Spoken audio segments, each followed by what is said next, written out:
Why am I so busy?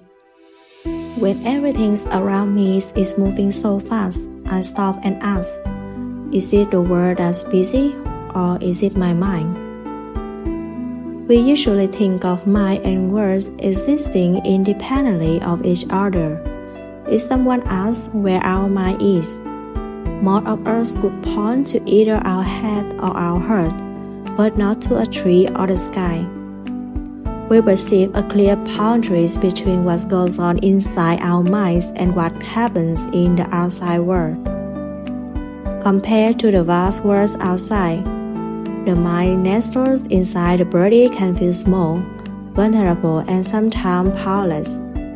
According to the Buddha's teaching, however, the boundaries between the mind and the world is actually thin, porous, and ultimately illusory.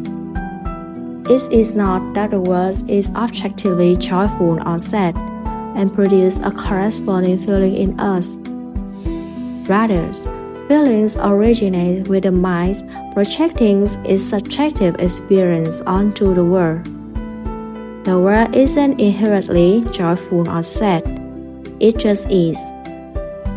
Perhaps we can better understand this through a conversation I had with a dear friend of mine, a responsible and meticulous Buddhist nun. She recently oversaw the construction of a meditation hall in her temple. After relating the ordeals of obtaining various permits and finding the right contractors, among other things, she described the construction process in the following way. When it came time to place the tiles on the roof, I saw tiles everywhere I went.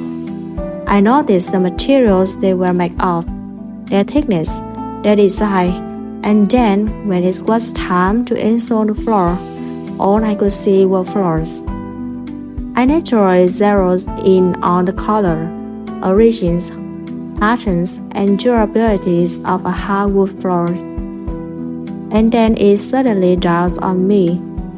When we look at the outside world, we are looking at only a small part that interests us.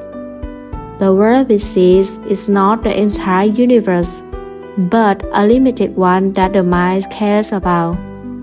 However, to our minds, that small world is the entire universe.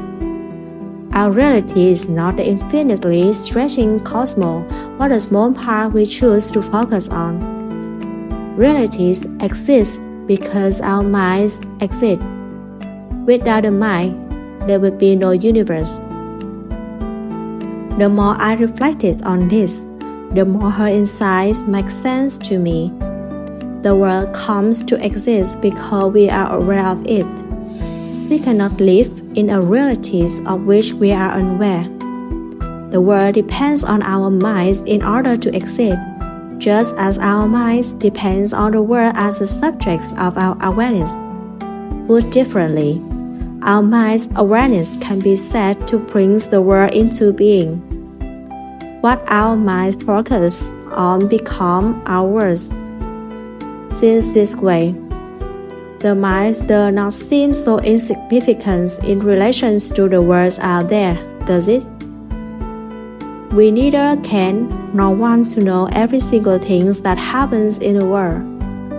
If we did, we would go crazy from the overload of information. If we look at the world through the lens of our minds, the way my friend did, we would readily notice what we are looking for, because our mind will focus on it, given that the world we see through our mind's eyes is limited. If we can train our mind and choose wisely where to focus, then we will be able to experience the world corresponding to the state of our minds. As a monk and a college professor, I am pulled in many different directions.